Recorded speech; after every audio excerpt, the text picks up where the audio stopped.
Hi everyone, welcome back. മറ്റൊരു വീഡിയോയിലേക്ക് എല്ലാവർക്കും ഒരിക്കൽ കൂടെ സ്വാഗതം.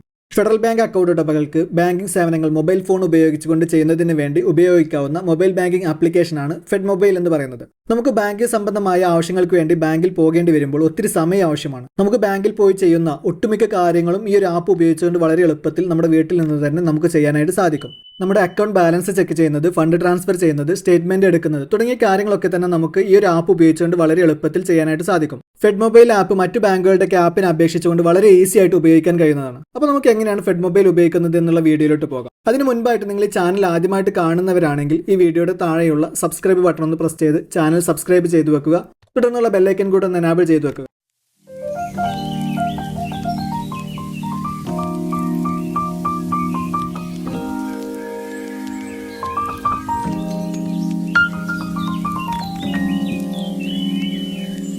അപ്പോൾ ഇതിനു വേണ്ടി നമ്മൾ ആദ്യം നമ്മുടെ ഫോണിലുള്ള ആപ്പ് സ്റ്റോർ ഒന്ന് ഓപ്പൺ ചെയ്ത് കൊടുക്കുക. അതിനുശേഷം ഇവിടെ സെർച്ച് ബാറിൽ ഫെഡ് മൊബൈൽ എന്ന് ടൈപ്പ് ചെയ്ത് ശേഷം ഒന്ന് സെർച്ച് ചെയ്ത് കൊടുക്കുക. ശേഷം നമുക്ക് സെർച്ച് റിസൾട്ട് ഇതുപോലെ വന്നിട്ടുണ്ടായിരിക്കും. അപ്പോൾ അതിൽ ആ ഫെഡ് മൊബൈൽ എന്നുള്ള ആപ്പിന്റെ ഐക്കൺ ഒന്ന് പ്രസ് ചെയ്തുകൊണ്ട് ആപ്പ് ഒന്ന് ഓപ്പൺ ചെയ്ത് കൊടുക്കുക. ശേഷം അവിടെയുള്ള ഇൻസ്റ്റാൾ എന്നുള്ള ബട്ടൺ ഒന്ന് പ്രസ് ചെയ്തുകൊണ്ട് ആപ്പ് ഒന്ന് ഇൻസ്റ്റാൾ ചെയ്ത് കൊടുക്കുക. അപ്പോൾ നമ്മുടെ ഫോണിൽ ആ ആപ്പ് ഇൻസ്റ്റാൾ ആയിക്കൊണ്ടിരിക്കുന്നുണ്ട്. അപ്പോൾ അത് കംപ്ലീറ്റ് ആവുന്നവരെ ഒന്ന് വെയിറ്റ് ചെയ്ത് കൊടുക്കുക. അപ്പോൾ നമ്മുടെ ഫോണിൽ ഇൻസ്റ്റലേഷൻ കംപ്ലീറ്റ് ആയി കഴിഞ്ഞിട്ടുണ്ട്. അതിനുശേഷം ഇവിടെ ഓപ്പൺ എന്നുള്ളത് വന്നിട്ടുണ്ട്. അപ്പോൾ അതിലൊന്ന് പ്രസ് ചെയ്തുകൊണ്ട് ആപ്പ് ഒന്ന് ഓപ്പൺ ചെയ്ത് കൊടുക്കുക. ആപ്പ് ഓപ്പൺ ചെയ്യുന്ന സമയത്ത് ഇതുപോലെ ഒരു ഇന്റർഫേസ് ആയിരിക്കും വന്നിട്ടുണ്ടായിരിക്കുക. ആപ്പ് നോട്ടിഫിക്കേഷൻസ് സെൻഡ് ചെയ്യുന്നതിന് വേണ്ടിയുള്ള പെർമിഷൻ അലോ ചെയ്ത് കൊടുക്കണം. അപ്പോൾ അതൊക്കെ ഒന്ന് അലോ ചെയ്ത് കൊടുക്കുക. ശേഷം ഇവിടുന്ന് ലാംഗ്വേജ് സെലക്ട് ചെയ്യാനുള്ള ഓപ്ഷനാണ്. അപ്പോൾ അവിടുന്ന് ലാംഗ്വേജ് ഡീഫോൾട്ട് ആയിട്ട് ഇംഗ്ലീഷ് ഉണ്ടായിരിക്കും. അതിനുശേഷം താഴെയുള്ള പ്രൊസീഡ് എന്ന ബട്ടണിലൊന്ന് പ്രസ് ചെയ്ത് കൊടുക്കുക. അതിനുശേഷം ഈ ഒരു ഇന്റർഫേസിലോട്ട് വന്നിട്ടുണ്ടായിരിക്കും ഡിവൈസ് ഓതന്റിക്കേഷൻ എന്നുള്ളതിൽ. നമ്മുടെ മൊബൈൽ നമ്പർ വെരിഫൈ ചെയ്യുന്നതിൻ്റെ ഭാഗമായിട്ട് നമ്മുടെ ഫോണിൽ നിന്നും ഒരു SMS സെൻഡ് ചെയ്യേണ്ടതുണ്ട്. ടേംസ് ആൻഡ് കണ്ടീഷൻസ് അഗ്രി ചെയ്യുന്നതിന് വേണ്ടി ഇവിടെ താഴെയുള്ള ചെക്ക് ബോക്സിൽ ഒന്ന് ടിക്ക് ചെയ്ത് കൊടുക്കുക.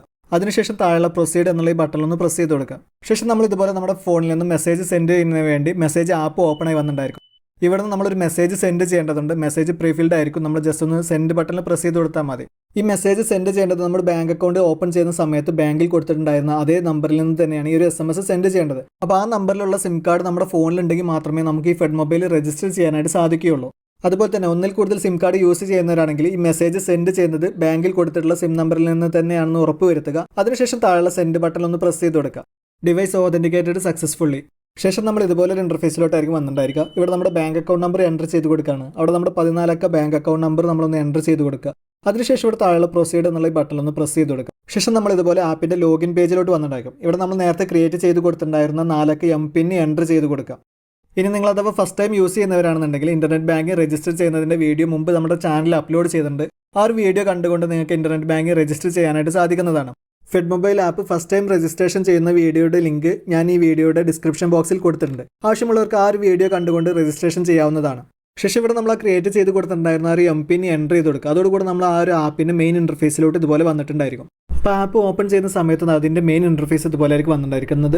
അതിന് മുകൾ ഭാഗത്തായിട്ട് send money, BIM UPI, scan and pay more തുടങ്ങിയ ഓപ്ഷൻസ് ഒക്കെ ഉണ്ട്. അപ്പോൾ നമുക്ക് ക്യാഷ് ട്രാൻസ്ഫർ ചെയ്യുന്നതിന് വേണ്ടിയുള്ള ഓപ്ഷൻസ് ആണ് ഏറ്റവും മുകളിൽ തന്നെ കൊടുത്തിട്ടുള്ളത്. അപ്പോൾ അതിൽ ഒന്നാമത്തെ ഓപ്ഷൻ സെൻഡ് മണി എന്നുള്ളതൊന്ന് നോക്കാം നമുക്ക്. അപ്പോൾ അതിലൊന്ന് പ്രസ് ചെയ്യുക. ശേഷം നമുക്ക് ഇതുപോലെ ഇന്റർഫേസ് വന്നിട്ടുണ്ടായിരിക്കും. അവിടെ ക്യാഷ് സെൻഡ് ചെയ്യുന്നതിന് വേണ്ടിയുള്ള വിവിധ മെത്തേഡുകളാണ് അതിൽ കൊടുത്തിട്ടുള്ളത്. അതിൽ ഒന്നാമത്തെ ഓപ്ഷൻ വരുന്നത് സെൻഡ് ടു മൊബൈൽ നമ്പർ എന്നുള്ളതാണ്. ആ ഒരു ഓപ്ഷൻ ഉപയോഗിച്ചുകൊണ്ട് നമുക്ക് മറ്റൊരാളുടെ മൊബൈൽ നമ്പറിലേക്ക് ക്യാഷ് ട്രാൻസ്ഫർ ചെയ്യുന്നതിനാണ് ഈ ഒരു ഓപ്ഷൻ ഉപയോഗിക്കുന്നത്. അടുത്ത ഓപ്ഷൻ വരുന്നത് സെൻഡ് ടു അക്കൗണ്ട് നമ്പർ എന്നുള്ളതാണ്. അപ്പോൾ നമുക്ക് അതിലൊന്ന് എൻ്റർ ചെയ്ത് നോക്കാം. ശേഷം നമ്മൾ ഇതുപോലെ ഒരു ഇന്റർഫേസിലോട്ടായിരിക്കും വന്നിട്ടുണ്ടായിരിക്കും. ഈ ഒരു ഓപ്ഷൻ മുഖേന നമുക്ക് മറ്റൊരാളുടെ ബാങ്ക് അക്കൗണ്ടിലേക്ക് അക്കൗണ്ട് നമ്പർ ഉപയോഗിച്ചുകൊണ്ട് ക്യാഷ് സെൻഡ് ചെയ്യുന്നതിന് വേണ്ടിയിട്ടാണ്. അപ്പോൾ ആ ഓപ്ഷനിൽ എൻ്റർ ചെയ്യുന്നതോടുകൂടെ നമുക്ക് ആദ്യം വരുന്നത് സെലക്ട് ബാങ്ക് എന്നുള്ളതാണ്. അതിൽ ഫെഡറൽ ബാങ്ക്, അതർ ബാങ്ക് എന്നിങ്ങനെ 2 ഓപ്ഷൻസ് ഉണ്ടായിരിക്കും. അപ്പോൾ അതിൽ നിന്ന് നമ്മൾ ഏത് ബാങ്കിലേക്കാണോ സെൻഡ് ചെയ്യുന്നത് ആ ഒരു ബാങ്ക് നമ്മൾ സെലക്ട് ചെയ്ത് കൊടുക്കും. അതിനുശേഷം താഴെ അവരുടെ അക്കൗണ്ട് നമ്പർ, പേര് തുടങ്ങിയ ഡീറ്റെയിൽസ് ഒക്കെ എൻ്റർ ചെയ്തുകൊണ്ട് വേണം നമുക്ക് ആ ഒരു അക്കൗണ്ടിലേക്ക് ക്യാഷ് ട്രാൻസ്ഫർ ചെയ്യുന്നതിന് വേണ്ടിയിട്ട്. ഇനി നമ്മൾ ക്യാഷ് ട്രാൻസ്ഫർ ചെയ്ത് കൊടുക്കുന്നത് ഫെഡറൽ ബാങ്ക് അല്ലാത്ത മറ്റു ബാങ്ക് അക്കൗണ്ടുകളിലേക്കാണെന്നുണ്ടെങ്കിൽ അതർ ബാങ്ക് എന്നുള്ള ഓപ്ഷനാണ് സെലക്ട് ചെയ്ത് കൊടുക്കുന്നത്. അപ്പോൾ നമുക്കൊരു ഓപ്ഷനും കൂടി അഡീഷണൽ ആയിട്ട് സെലക്ട് ചെയ്യാനായിട്ട് വന്നിട്ടുണ്ടാവും, IFSC എന്നുള്ളത്. അപ്പോൾ നമ്മൾ സെൻഡ് ചെയ്ത് കൊടുക്കുന്ന ആളുടെ ബാങ്കിൻ്റെ IFSC കോഡ് കൂടെ നമ്മൾ അവിടെ എൻ്റർ ചെയ്ത് കൊടുത്തുകൊണ്ട് വേണം നമുക്ക് ആ ഒരു ക്യാഷ് ട്രാൻസ്ഫർ ചെയ്യാനായിട്ട്. ശേഷം നമ്മൾ ഇവിടെ നിന്ന് ബാക്ക് ബട്ടൺ പ്രസ് ചെയ്ത് കൊടുക്കുക. ഇനി അതിൽ അടുത്ത ഓപ്ഷൻ വരുന്നത് സെൻഡ് ടു സെൽഫ് അക്കൗണ്ട് എന്നുള്ളതാണ്. അപ്പോൾ നമ്മൾ അതിലൊന്ന് പ്രസ് ചെയ്ത് കൊടുക്കുക. ഈ ഒരു ഓപ്ഷൻ നമ്മുടെ തന്നെ മറ്റ് അക്കൗണ്ടുകളിലേക്ക്, ഒരു അക്കൗണ്ടിൽ നിന്ന് മറ്റൊരു അക്കൗണ്ടിലേക്ക് ട്രാൻസ്ഫർ ചെയ്യുന്നതിന് വേണ്ടി ഉപയോഗിക്കുന്നതാണ്. അപ്പോൾ ഒന്നിൽ കൂടുതൽ അക്കൗണ്ടുകൾ ഉണ്ടെന്നുണ്ടെങ്കിൽ അത് നമുക്കിവിടെ ലിസ്റ്റ് കാണിക്കും. അപ്പോൾ അതിൽ നിന്ന് നമുക്ക് ഏത് അക്കൗണ്ടിലേക്കാണോ സെൻഡ് ചെയ്യേണ്ടത് എന്നുള്ളത് സെലക്ട് ചെയ്തുകൊണ്ട് ആ ഒരു അക്കൗണ്ടിലേക്ക് ക്യാഷ് സെൻഡ് ചെയ്യുന്നതിന് സാധിക്കും. ഇനി നമുക്ക് അടുത്ത ഓപ്ഷൻ നോക്കാം. അപ്പോൾ അതിനുവേണ്ടി നമ്മൾ വീണ്ടും ബാക്ക് ബട്ടൺ പ്രസ് ചെയ്ത് കൊടുക്കുക. ഇനി അടുത്ത ഓപ്ഷനായിട്ട് വരുന്നത് send to UPI ID, send to UPI number, send to MMID തുടങ്ങിയ ഓപ്ഷൻസ് ഒക്കെയാണുള്ളത്. ഈ ഒരു ഓപ്ഷൻ ഉപയോഗിച്ചുകൊണ്ട് നമ്മൾ ഗൂഗിൾ പേ, ഫോൺ പേ തുടങ്ങിയ UPI ആപ്പുകളിൽ പേയ്മെൻറ്റ് നടത്തുന്ന അതേ രീതിയിൽ പെട്ടെന്ന് തന്നെ നമുക്ക് ക്യാഷ് ട്രാൻസ്ഫർ ചെയ്യുന്നതിന് വേണ്ടിയുള്ളതാണ്. അപ്പോൾ നമ്മൾ ആദ്യം അതിൽ രജിസ്ട്രേഷൻ ചെയ്യേണ്ടതുണ്ട്. അപ്പോൾ അത് രജിസ്ട്രേഷൻ ചെയ്ത് ക്യാഷ് പേയ്മെൻറ്റ് നടത്തുന്നത് എങ്ങനെയാണെന്നുള്ള ഒരു വീഡിയോ ഞാൻ പിന്നീട് ചെയ്യാം. ഇനി നമുക്ക് അടുത്ത ഓപ്ഷൻ നോക്കാം. അപ്പോൾ അടുത്ത ഓപ്ഷനായിട്ട് വരുന്നത് ഷെഡ്യൂൾ പേയ്മെൻറ്റ് എന്നുള്ളതാണ്. ഈ ഓപ്ഷൻ ഉപയോഗിച്ചുകൊണ്ട് നമുക്ക് മറ്റൊരു സമയത്തേക്ക് വേണ്ട പേയ്മെൻറ്റ് ഷെഡ്യൂൾ ചെയ്ത് വെക്കാനായിട്ട് സാധിക്കുന്നതാണ്. ഫോർ എക്സാമ്പിൾ ആയിട്ട് ഒരു ബില്ല് അടക്കേണ്ടതുണ്ടെന്നുണ്ടെങ്കിൽ നമുക്ക് ആ ഒരു ഡേറ്റിലേക്ക് വേണ്ട പേയ്മെൻറ്റ് നമുക്ക് ഷെഡ്യൂൾ ചെയ്ത് പേയ്മെൻറ്റ് നടത്താവുന്നതാണ്. ശേഷം നമുക്ക് ആ ഒരു മെയിൻ ഇൻ്റർഫേസിലോട്ട് തന്നെ വരാം. ഇവിടെ അടുത്ത ഓപ്ഷൻ ആയിട്ടുള്ളത് BIM UPI അതുപോലെ തന്നെ സ്കാൻ ആൻഡ് പേ എന്നുള്ള ഓപ്ഷൻസാണ്. ഇത് രണ്ടും നമ്മൾ നേരത്തെ പറഞ്ഞ പോലെ തന്നെ UPI പേയ്മെൻറ്റ്സുകളാണ്. അപ്പോൾ അത് രജിസ്ട്രേഷൻ ചെയ്യേണ്ടതുണ്ട്. ഇനി അടുത്ത ഓപ്ഷനായിട്ട് നമുക്ക് മോർ എന്നുള്ള ഓപ്ഷൻ ഉണ്ട്. അപ്പോൾ ആ ബട്ടണിലൊന്ന് പ്രസ് ചെയ്ത് കൊടുക്കുന്നതോടുകൂടെ നമുക്ക് ഇതുപോലെ ഓപ്ഷൻസ് വന്നിട്ടുണ്ടായിരിക്കും. ബെനിഫിഷ്യറി മാനേജ്മെൻറ്റ് എന്നുള്ളതാണ് അതിൽ ഒന്നാമത്തേത്. നമുക്ക് മറ്റൊരാളുടെ ബാങ്ക് അക്കൗണ്ടിലേക്ക് ക്യാഷ് ട്രാൻസ്ഫർ ചെയ്ത് കൊടുക്കുന്നതിന് വേണ്ടി ആ ഒരാൾ നമ്മുടെ ബെനിഫിഷ്യറി ആയിട്ട് ആഡ് ചെയ്യണം. ഇത്തരത്തിലൊരു പുതിയ ആൾ നമ്മുടെ ബെനിഫിഷ്യറി ആയിട്ട് ആഡ് ചെയ്യുന്നതിന് നമ്മൾ ആഡ് ചെയ്ത ബെനിഫിഷ്യറിയുടെ ഡീറ്റെയിൽസ് എന്തെങ്കിലും നമുക്ക് എഡിറ്റ് ചെയ്യണമെന്നുണ്ടെങ്കിൽ എഡിറ്റ് ചെയ്യാനായിട്ട്, ഇനി നമ്മൾ ആഡ് ചെയ്ത ബെനിഫിഷ്യറി നമുക്ക് ഡിലീറ്റ് ചെയ്ത് ഒഴിവാക്കണം എന്നുണ്ടെങ്കിൽ അതിന് ഇത്തരം ഓപ്ഷൻസ് ഒക്കെ നമുക്ക് മാനേജ് ബെനിഫിഷ്യറി എന്നുള്ള ഒരു ഓപ്ഷൻ ഉപയോഗിച്ചുകൊണ്ടാണ് ചെയ്യുന്നത്. ഇനി നമുക്ക് അതിൽ എൻ്റർ ചെയ്ത് കൊടുത്തു കഴിഞ്ഞ് കഴിഞ്ഞാൽ ബെനിഫിഷ്യറി ആഡ് ചെയ്യുന്നതിനുള്ള വിവിധ മെത്തേഡുകളുണ്ട്. അക്കൗണ്ട് നമ്പർ ഉപയോഗിച്ചുകൊണ്ടുണ്ട്, മൊബൈൽ നമ്പർ ഉപയോഗിച്ചുകൊണ്ടുണ്ട്, UPI ID ഉപയോഗിച്ചുകൊണ്ട്, MMID തുടങ്ങിയ ഓപ്ഷൻസ് ഒക്കെ ഉപയോഗിച്ചുകൊണ്ട് നമുക്കൊരു ബെനിഫിഷ്യറി ആഡ് ചെയ്യാനുള്ള ഓപ്ഷൻസ് ഉണ്ട്. ഇനി ഇവിടെ അടുത്ത ഓപ്ഷനുള്ളത് പേയ്മെൻറ്റ് റിക്വസ്റ്റ് എന്നുള്ളതാണ്. ഈ ഒരു ഓപ്ഷനിലാണ് നമ്മുടെ ഏതെങ്കിലും UPI ആപ്പ് വഴി നമ്മുടെ പേയ്മെൻറ്റ് റിക്വസ്റ്റ് നമ്മൾ നൽകിയിട്ടുണ്ടെങ്കിൽ ആ റിക്വസ്റ്റുകളൊക്കെ ഈ ഒരു ഓപ്ഷനിലാണ് നമുക്ക് വന്ന് കിടക്കുന്നുണ്ടാവും. അപ്പോൾ നമ്മൾ അതിൽ പോയി അപ്രൂവ് ചെയ്ത് കൊടുക്കണം, എങ്കിൽ മാത്രമേ നമുക്ക് ആ ഒരു പേയ്മെൻറ്റ് കംപ്ലീറ്റ് ആവുകയുള്ളൂ. അപ്പോൾ ഇതിന് വേണ്ടിയാണ് ഈ ഒരു ഓപ്ഷൻ ഉപയോഗിക്കുന്നത്. ഇനി അതിൽ അടുത്ത ഓപ്ഷൻ വരുന്നത് ഷെഡ്യൂൾ പേയ്മെൻറ്റ് എന്നുള്ളതാണ്. അപ്പോൾ നമ്മൾ നേരത്തെ പറഞ്ഞിട്ടുണ്ടായിരുന്നു പേയ്മെൻറ്റ് ഷെഡ്യൂൾ ചെയ്ത് വെക്കുന്നത്. അപ്പോൾ ഈ ഒരു ഓപ്ഷനിൽ എൻ്റർ ചെയ്ത് കൊടുത്തു കഴിഞ്ഞാലാണ് നമ്മൾ നേരത്തെ രൂപത്തിൽ ക്രിയേറ്റ് ചെയ്ത് കൊടുത്തിട്ടുണ്ടായിരുന്ന ആ ഒരു ഷെഡ്യൂൾ ചെയ്ത് വെച്ച പേയ്മെൻറ്റുകളൊക്കെ നമുക്ക് ഡീറ്റെയിൽസ് ഇവിടുന്ന് കാണാനായിട്ട് സാധിക്കുന്നത്. ആക്റ്റീവായിട്ടുള്ള പേയ്മെൻറ്റ്സ്, ഇനാക്റ്റീവായി കിടക്കുന്ന പേയ്മെൻറ്റ്സ് തുടങ്ങിയ ഡീറ്റെയിൽസ് ഒക്കെ നമുക്ക് ഈ ഒരു ഓപ്ഷൻ മുഖേന കാണാനായിട്ട് സാധിക്കും. ഇനി അതിൽ അടുത്ത ഓപ്ഷനായിട്ട് വരുന്നത് അക്കൗണ്ട് സമ്മറി എന്നുള്ളതാണ്. അപ്പോൾ ആ ഓപ്ഷനിൽ എൻ്റർ ചെയ്ത് കൊടുത്തു കഴിഞ്ഞാൽ നമ്മുടെ അക്കൗണ്ടിൻ്റെ സമ്മറി നമുക്ക് കാണാനായിട്ട് സാധിക്കും. അപ്പോൾ നമുക്ക് ആ ഒരു ഓപ്ഷനിൽ ഒന്ന് എൻ്റർ ചെയ്ത് നോക്കാം. തുടർന്ന് നമുക്ക് നമ്മുടെ ആ ഒരു ബാങ്കിൻ്റെ അക്കൗണ്ട് സമ്മറി ഈ ഒരു രൂപത്തിലൂടെ കാണാം. ഇവിടെ മുകൾ ഭാഗത്ത് അസറ്റ്സ്, ലാബിലിറ്റീസ് എന്നിങ്ങനെ 2 കോളം ഉണ്ടാവും. അതിൽ അസറ്റ്സിൽ നമ്മുടെ ബാങ്ക് അക്കൗണ്ടുകളിൽ നമുക്ക് ടോട്ടൽ എത്ര ബാലൻസ് ഉണ്ട് എന്നുള്ള ആ ഒരു എമൗണ്ട് നമുക്ക് അവിടെ കാണാം. അതുപോലെ തന്നെ ലാബിലിറ്റീസ് സെക്ഷനിൽ നമുക്ക് എത്രയോ ലോൺ എന്തെങ്കിലും ഉണ്ട് എന്നുണ്ടെങ്കിൽ ആ ഒരു എമൗണ്ട് ആയിരിക്കും അവിടെ കാണുക. അതിന് താഴ്ഭാഗത്തായിട്ട് നമുക്ക് ആ ഒരു ബാങ്കിലെ അക്കൗണ്ടുകളുടെ ലിസ്റ്റ് കാണാം. അതിലും ഓരോ അക്കൗണ്ടിലും നമ്മുടെ സ്പെസിഫിക് ആയിട്ടുള്ള ബാലൻസ് എമൗണ്ട് നമുക്ക് അവിടെ കാണാനായിട്ട് സാധിക്കും. ശേഷം നമ്മൾ വീണ്ടും ഒരു ഹോം സ്ക്രീനിലോട്ട് തന്നെ വന്നു കഴിഞ്ഞാൽ ഇവിടെ അടുത്ത ഓപ്ഷനിലായി കിടക്കുന്നത് അക്കൗണ്ട്സ് എന്നുള്ളതാണ്. അതിന് നേരെ വ്യൂ ഓൾ അക്കൗണ്ട്സ് എന്നുള്ളൊരു ബട്ടൺ നമുക്ക് കാണാം. ആ ഒരു ബട്ടണിൽ പ്രസ് ചെയ്ത് കൊടുത്തു കഴിഞ്ഞാൽ നമ്മൾ നേരത്തെ പറഞ്ഞിട്ടുണ്ടായിരുന്ന ആ ഒരു അക്കൗണ്ട് സമ്മറി നമുക്ക് ഇവിടുന്ന് ഡയറക്റ്റ് ആയിട്ട് ഓപ്പൺ ചെയ്യാനായിട്ട് സാധിക്കുന്നതാണ്. അതിന് താഴെയായിട്ട് ഇതുപോലെ നമ്മുടെ അക്കൗണ്ട് നമ്പർ, അതിന് നേരെ ചെക്ക് ബാലൻസ് എന്നുള്ളൊരു ബട്ടൺ നമുക്ക് കാണാം. അപ്പോൾ അവിടെ ചെക്ക് ബാലൻസ് എന്നുള്ള ഈ ബട്ടണിൽ പ്രസ് ചെയ്ത് കൊടുത്തു കഴിഞ്ഞാൽ നമ്മുടെ അക്കൗണ്ട് ബാലൻസ് നമുക്ക് ഇതുപോലെ ഡയറക്റ്റ് ആയിട്ട് ഓപ്പൺ ആയിട്ട് വരുന്നതാണ്. ഇനി അതിന് താഴെയായിട്ട് ഫെഡ് ബുക്ക് എന്നുള്ളൊരു ഓപ്ഷൻ നമുക്ക് കാണാം. അപ്പോൾ ആ ഒരു ഓപ്ഷനിൽ എൻ്റർ ചെയ്ത് കൊടുത്തു കഴിഞ്ഞാൽ നമുക്ക് ഡയറക്റ്റ് ആയിട്ട് നമ്മൾ സ്റ്റേറ്റ്മെൻറ്റ് കാണാനുള്ള ഒരു ഓപ്ഷനാണിത്. ശേഷം അടുത്തായിട്ട് വരുന്നത് റീചാർജ് ആൻഡ് പർച്ചേസ് എന്നുള്ളതാണ്. അതിൽ mobile prepaid, mobile postpaid, DTH, data card, FASTag ഇത്തരം ബിൽ പേയ്മെൻറ്റ്, റീചാർജ് തുടങ്ങിയവയാണ് ഈ ഒരു സെക്ഷനിൽ വരുന്നത്. അടുത്തായി വരുന്നത് പേ ബിൽസ് എന്നുള്ളതാണ്. Electricity, water, LPG, cable TV, credit card, landline, broadband, postpaid തുടങ്ങിയവയൊക്കെയാണ് ഈ ഒരു സെക്ഷനിൽ മെയിനായിട്ട് വരുന്നത്. അതിനടുത്തായിട്ട് ഓൾ എന്നുള്ളൊരു ഓപ്ഷൻ കാണാം. അപ്പോൾ അതിൽ എൻ്റർ ചെയ്ത് കൊടുത്തു കഴിഞ്ഞാൽ നമുക്ക് അതിലുള്ള ഫുൾ ഓപ്ഷൻസ് ഇതുപോലെ ഓപ്പണായി വന്നിട്ടുണ്ടായിരിക്കും. ഇനി അതിലടുത്തായി വരുന്നത് ട്രാവൽ എന്നുള്ളതാണ്. ഫ്ലൈറ്റ്, ബസ്, ഹോട്ടൽസ് തുടങ്ങിയവയൊക്കെ ബുക്ക് ചെയ്യുന്നതിനുള്ള ഒരു ഓപ്ഷനാണിത്.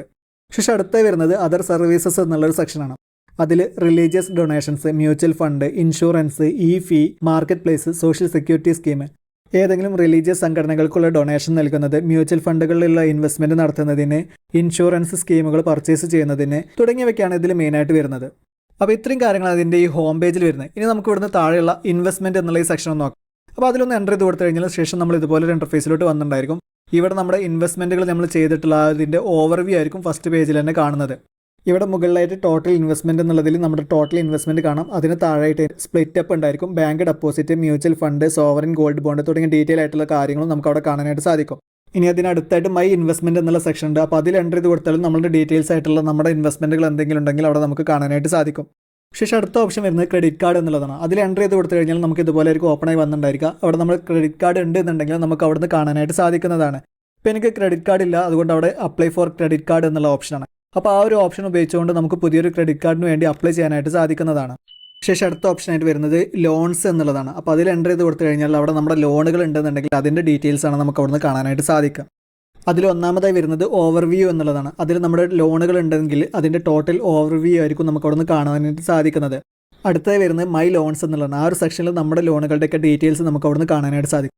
അടുത്ത വരുന്നത് ലോൺ റിക്വസ്റ്റ് എന്നുള്ളതാണ്. അതിൽ നമുക്ക് പുതിയൊരു ലോണിന് വേണ്ടി റിക്വസ്റ്റ് ചെയ്യുന്നതിനുള്ള ഓപ്ഷനാണ്. റിക്വസ്റ്റ് ഫോർ ലോൺ എന്നുള്ള ഒരു ഓപ്ഷൻ താഴെ ബട്ടൺ ഉണ്ട്. ആ ഒരു ബട്ടണിൽ പ്രസ് ചെയ്തുകൊണ്ട് നമുക്ക് പുതിയൊരു ലോണിന് വേണ്ടി അപ്ലൈ ചെയ്യാനായിട്ട് സാധിക്കുന്നതാണ്. ഇതിൽ ഓവർവ്യൂ എന്നുള്ള ഭാഗത്ത് നമുക്ക് EMI കാൽക്കുലേറ്റർ എന്നുള്ളൊരു ഓപ്ഷൻ ഉണ്ട്. അപ്പോൾ അതിൽ പ്രസ് ചെയ്ത് കൊടുത്തു കഴിഞ്ഞാൽ നമുക്കൊരു ലോൺ എടുക്കാൻ ഉദ്ദേശിക്കുന്നുണ്ടെങ്കിൽ നമുക്ക് ആ ഒരു ലോണിന്റെ EMI ഒക്കെ കാൽക്കുലേറ്റ് ചെയ്യാനുള്ള ഒരു ഓപ്ഷനാണത്. അത് ഉപയോഗിച്ചുകൊണ്ട് നമ്മുടെ ലോണിന് വരുന്ന EMI നമുക്ക് കാൽക്കുലേറ്റ് ചെയ്യാനായിട്ട് സാധിക്കും. ശേഷം നമുക്കിവിടെ മുകളിലായിട്ട് കാണുന്ന ഈ 3 ലൈൻസ് ഉണ്ട്. അപ്പോൾ അതിലൊന്ന് എൻ്റർ ചെയ്ത് നോക്കാം. അപ്പോൾ അതിൽ ഒത്തിരി ഓപ്ഷൻസ് ഇനി വരുന്നുണ്ട്. അപ്പോൾ അത് ഏതൊക്കെയാണെന്നുള്ളത് നോക്കാം നമുക്ക്. അതിൽ ഒന്നാമത്തെ വരുന്നത് നമ്മുടെ പ്രൊഫൈലാണ്. വ്യൂ പ്രൊഫൈൽ എന്നുള്ളതിലൊന്ന് എൻ്റർ ചെയ്ത് കൊടുത്തു കഴിഞ്ഞാൽ നമുക്ക് നമ്മുടെ പ്രൊഫൈൽ ഇതുപോലെ കാണാനായിട്ട് സാധിക്കും. ഇതിൽ ഇവിടെയുള്ള പേഴ്സണൽ ഡീറ്റെയിൽസ് എന്നുള്ളതിലൊന്ന് എൻ്റർ ചെയ്ത് കൊടുത്തു കഴിഞ്ഞാൽ നമ്മുടെ പേഴ്സണൽ ഡീറ്റെയിൽസ് നമുക്ക് കംപ്ലീറ്റ് ആയിട്ട് ഇതുപോലെ കാണാനായിട്ട് സാധിക്കും. ശേഷം അടുത്തായിട്ട് നോമിനി എന്നുള്ളതാണ്. അപ്പോൾ ആ നോമിനി എന്നുള്ളതിലൊന്ന് എൻ്റർ ചെയ്ത് കൊടുത്തു കഴിഞ്ഞാൽ ഇതുപോലെ നമ്മുടെ നോമിനി ആഡ് ചെയ്തുള്ള ഓരോ അക്കൗണ്ടിന് നമ്മുടെ നോമിനി ആഡ് ചെയ്തതിൻ്റെ ഡീറ്റെയിൽസ് നമുക്ക് ഇവിടുന്ന് കാണാനായിട്ട് സാധിക്കും. ശേഷം അടുത്തായി വരുന്നത് KYC ഡീറ്റെയിൽസ് എന്നുള്ളതാണ്. അതിൽ എൻ്റർ ചെയ്ത് കൊടുത്തു കഴിഞ്ഞാൽ നമ്മുടെ KYC കൊടുത്തിട്ടുണ്ടെന്നുണ്ടെങ്കിൽ അതിൻ്റെ ഒരു ഡീറ്റെയിൽസ് നമുക്ക് ഇതുപോലെ കാണാനായിട്ട് സാധിക്കും. ശേഷം ഇതിൽ അടുത്തായി വരുന്നത് UPI സെറ്റിംഗ്സ് എന്നുള്ളതാണ്. UPI പേയ്മെൻറ്റുകൾക്ക് വേണ്ടിയുള്ള സെറ്റിംഗ്സ് ഒക്കെ ചെയ്യുന്നതിന് വേണ്ടിയാണ് ഈ ഒരു ഓപ്ഷൻ ഉപയോഗിക്കുന്നത്. അടുത്ത ഓപ്ഷൻ വരുന്നത് ആപ്പ് സെറ്റിംഗ്സ് എന്നുള്ളതാണ്. അതിൽ എൻ്റർ ചെയ്ത് കൊടുത്തു കഴിഞ്ഞാൽ നമുക്ക് ഇതുപോലെ ഓപ്ഷൻസ് വന്നിട്ടുണ്ടായിരിക്കും. ഈ ഒരു ഓപ്ഷൻ ഉപയോഗിച്ചുകൊണ്ടാണ് നമ്മുടെ ട്രാൻസാക്ഷൻ ലിമിറ്റുകളൊക്കെ നമുക്ക് ചേഞ്ച് ചെയ്യാനായിട്ട് സാധിക്കുന്നത്. അതിൽ ഒന്നാമത്തെ ഓപ്ഷൻ വരുന്നത് മാനേജ് ലിമിറ്റ്സ് എന്നുള്ളതാണ്. അപ്പോൾ അതിലൊന്ന് എൻ്റർ ചെയ്ത് കൊടുത്തു കഴിഞ്ഞാൽ ശേഷം വരുന്ന വിൻഡോയിൽ നമുക്ക് ഇതുപോലെ കാണാം മൊബൈൽ ബാങ്കിങ്, അതുപോലെ ക്വിക്ക് പേ, മെർച്ചന്റ് തുടങ്ങിയ ഓരോ ഓപ്ഷൻസ് നമുക്ക് സെപ്പറേറ്റ് ആയിട്ട് കാണാം. ഇവിടുന്ന് നമ്മൾ ഓരോ ഓപ്ഷൻ സെലക്ട് ചെയ്യുമ്പോൾ അതിൽ നിലവിൽ നമ്മുടെ ലിമിറ്റ് എത്രയെന്നുള്ളത് നമുക്ക് അവിടെ കാണാം. അതുപോലെ തന്നെ ആ ഒരു ലിമിറ്റിൽ നിന്ന് നമുക്ക് കൂട്ടുകയോ കുറയ്ക്കുകയോ ചെയ്യാനും സാധിക്കും. മാക്സിമം ലിമിറ്റ് നമുക്ക് അവിടെ കാണാം. ആ ഒരു മാക്സിമം ലിമിറ്റ് വരെ നമുക്ക് കൂട്ടാനായിട്ട് സാധിക്കുകയുള്ളൂ. ശേഷം അതിൽ അടുത്ത ഓപ്ഷൻ വരുന്നത് മാനേജ് ലോഗിൻ എന്നുള്ളതാണ്. അതിൽ എൻ്റർ ചെയ്ത് കൊടുത്തു കഴിഞ്ഞാൽ നമ്മുടെ MPIN ചേഞ്ച് ചെയ്യാൻ, അതുപോലെ തന്നെ നമ്മുടെ ഫേസ് ID അല്ലെങ്കിൽ ഫിംഗർ പ്രിൻ്റ് ഒക്കെ എനേബിൾ ചെയ്യാനായിട്ട് ഈ ഒരു ഓപ്ഷൻ മുഖേന നമുക്ക് സാധിക്കുന്നതാണ്. ശേഷം അതിൽ അടുത്ത ഓപ്ഷൻ വരുന്നത് സർവീസ് റിക്വസ്റ്റ് എന്നുള്ളതാണ്. അപ്പോൾ അതിൽ എൻ്റർ ചെയ്ത് കൊടുത്തു കഴിഞ്ഞാൽ നമുക്ക് ഇതുപോലെ ഓപ്ഷൻസ് വന്നിട്ടുണ്ടായിരിക്കും. Cheque book request, form 15G or H റിക്വസ്റ്റിന് വേണ്ടിയിട്ട്, certificates, statement, debit card request തുടങ്ങിയവയൊക്കെയുള്ള റിക്വസ്റ്റ് കൊടുക്കുന്നതിന് വേണ്ടി ഈ ഒരു സർവീസ് റിക്വസ്റ്റ് എന്നുള്ള ഈ സെക്ഷൻ മുഖേന നമുക്ക് സാധിക്കുന്നതാണ്. ശേഷം ഇതിൽ അടുത്ത ഓപ്ഷനായി വരുന്നത് കാർഡ് മാനേജ്മെന്റ് എന്നുള്ളതാണ്. അതിൽ ഒന്നാമത്തെ ഓപ്ഷനായി വരുന്നത് എനേബിൾ ഓർ ഡിസേബിൾ കാർഡ് എന്നുള്ളതാണ്. നമ്മുടെ കാർഡിന്റെ ട്രാൻസാക്ഷൻസുകൾ എനേബിൾ ചെയ്യാനും ഡിസേബിൾ ചെയ്യാനായിട്ട് ഈ ഒരു ഓപ്ഷൻ മുഖേന നമുക്ക് സാധിക്കുന്നതാണ്. ശേഷം അതിൽ അടുത്ത ഓപ്ഷനായി വരുന്നത് മാനേജ് ട്രാൻസാക്ഷൻ ലിമിറ്റ് എന്നുള്ളതാണ്. അപ്പോൾ അതിൽ എൻ്റർ ചെയ്ത് കൊടുത്തു കഴിഞ്ഞാൽ നമുക്ക് ഓരോ ട്രാൻസാക്ഷൻ ലിമിറ്റും നമ്മുടെ ATM കാർഡ് ഉപയോഗിച്ചുകൊണ്ടുള്ള ട്രാൻസാക്ഷൻ ലിമിറ്റുകൾ നമുക്ക് ഇവിടുന്ന് സെറ്റ് ചെയ്യാനായിട്ട് സാധിക്കും. ശേഷം അടുത്ത ഓപ്ഷനായി വരുന്നത് set new PIN or change PIN എന്നുള്ളതാണ്. ഇത് ഉപയോഗിച്ചുകൊണ്ട് നമ്മുടെ ഡെബിറ്റ് കാർഡിന് പുതിയൊരു പിൻ നമ്പർ സെറ്റ് ചെയ്യാൻ, അല്ലെങ്കിൽ നിലവിലുണ്ടായിരുന്ന പിൻ നമ്പർ മാറ്റി നമുക്ക് പുതിയൊരു പിൻ നമ്പർ സെറ്റ് ചെയ്യാനൊക്കെ ഈ ഒരു ഓപ്ഷൻ മുഖേന നമുക്ക് സാധിക്കുന്നതാണ്. ശേഷം അടുത്ത ഓപ്ഷനായി വരുന്നത് ഫെഡറൽ റിവാർഡ്സ് എന്നുള്ളതാണ്. അപ്പോൾ ആ ഒരു ഓപ്ഷനിൽ എൻ്റർ ചെയ്ത് കൊടുത്തു കഴിഞ്ഞാൽ നമുക്ക് നിലവിൽ നമ്മുടെ ATM കാർഡ് ഉപയോഗിച്ചുകൊണ്ട് നമ്മൾ നടത്തിയ ട്രാൻസാക്ഷൻസിന് നമുക്ക് കിട്ടിയുള്ള റിവാർഡ് പോയിന്റുകൾ അവിടെ നിന്ന് കാണാനായിട്ട് സാധിക്കും. ആ റിവാർഡ് പോയിന്റുകൾ നമുക്ക് റെഡീം ചെയ്യാനൊക്കെ ആയിട്ട് സാധിക്കുന്നതാണ്. കൂടാതെ കസ്റ്റമർ കെയർ എന്നുള്ളൊരു ഓപ്ഷൻ കൂടി ഈ ഒരു ഭാഗത്ത് കൊടുത്തിട്ടുണ്ട്. അപ്പോൾ അതിലൊന്ന് എൻ്റർ ചെയ്ത് കൊടുത്തു കഴിഞ്ഞാൽ നമുക്ക് ആ ഒരു കസ്റ്റമർ കെയർ കോൺടാക്ട് നമ്പറുകളൊക്കെ ഇവിടുന്ന് കിട്ടും. ശേഷം അതിൽ അടുത്ത ഓപ്ഷനായി വരുന്നത് ഹെൽപ്പ് ആൻഡ് സപ്പോർട്ട് എന്നുള്ളതാണ്. ശേഷം അടുത്ത ഓപ്ഷനായി വരുന്നത് ആപ്പ് ലാംഗ്വേജ് എന്നുള്ളതാണ്. ആ ഒരു ഓപ്ഷനിൽ എൻ്റർ ചെയ്ത് കൊടുത്തുകൊണ്ട് നമുക്ക് നമ്മുടെ ആപ്പിൻ്റെ ലാംഗ്വേജ് നമുക്ക് സെലക്ട് ചെയ്യാനായിട്ട് സാധിക്കും. ഇംഗ്ലീഷ്, ഹിന്ദി, മലയാളം തുടങ്ങിയ ലാംഗ്വേജുകൾ നമുക്ക് അവിടെ ഉണ്ട്. അപ്പോൾ നമുക്ക് അതിൽ നിന്ന് ഇഷ്ടമുള്ള ലാംഗ്വേജ് സെലക്ട് ചെയ്ത് കൊടുക്കാനുള്ള ഓപ്ഷൻ ഉണ്ട്. ശേഷം അടുത്തായി വരുന്നത് ലൊക്കേറ്റ് ബ്രാഞ്ച് എന്നുള്ളതാണ്. നമുക്ക് ബ്രാഞ്ച്, നമ്മുടെ അടുത്തുള്ള ബ്രാഞ്ച് എവിടെയാണെന്ന് ലൊക്കേറ്റ് ചെയ്യാനുള്ള ഒരു ഓപ്ഷൻ ഉണ്ട്. Rate us, legal and about, ഇത്രയും ഓപ്ഷൻസാണ് ഇതിൽ മെയിനായിട്ട് വരുന്നത്. ഫെഡറൽ ബാങ്കിൻ്റെ മൊബൈൽ ബാങ്കിങ് ആപ്ലിക്കേഷനായ ഫെഡ് മൊബൈൽ ആപ്പ് ഉപയോഗിച്ചുകൊണ്ട് നമുക്ക് ബാങ്കിൽ പോയി ചെയ്യേണ്ട മിക്ക കാര്യങ്ങളും നമുക്ക് നമ്മുടെ വീട്ടിൽ നിന്ന് തന്നെ വളരെ എളുപ്പത്തിൽ സ്വന്തമായി ചെയ്യാമെന്നുള്ളത് ഈ ഒരു വീഡിയോയിലൂടെ മനസ്സിലായിട്ടുണ്ടാകുമെന്ന് കരുതുന്നു. വീഡിയോ ഇഷ്ടപ്പെട്ടുവെങ്കിൽ ലൈക്ക് ചെയ്യുക. അതുപോലെ തന്നെ മറ്റുള്ളവർക്ക് കൂടെ ഉപകാരപ്പെടുന്നതിന് വേണ്ടി ഒന്ന് ഷെയർ ചെയ്ത് കൊടുക്കുകയും ചെയ്യുക.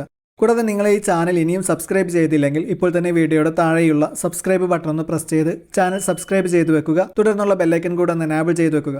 ഉപകാരപ്രദമായ മറ്റൊരു വീഡിയോയുമായി വീണ്ടും വരാം.